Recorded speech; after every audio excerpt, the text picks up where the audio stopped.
Alright, so here today we finally have Hathaways is Haunted. As you see, we have a little transitioning instruction screen that just gives you an idea what the UI does and do a little bit of the controls.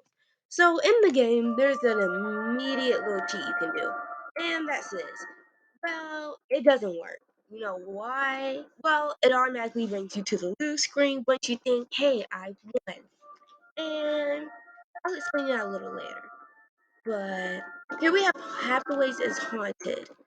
So as you see, we have a flashlight. And we use our flashlight to reveal the ghost. The more we reveal the ghost, the higher the exposure gets up. Once the exposure gets to a certain amount, you win the game.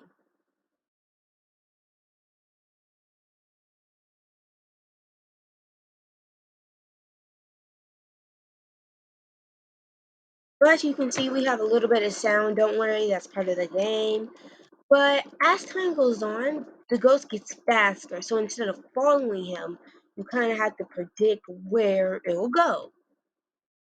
And that makes things a little difficult sometimes. See, as you saw there, he kind of ran off, pulling fast ones on us. It's very, very, very interesting.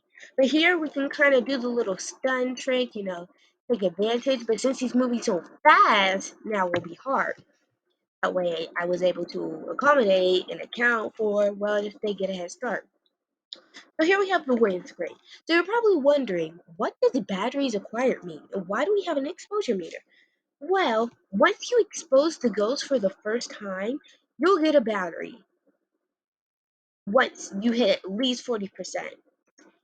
And on top of that, you have to at least expose 75% of the area before that.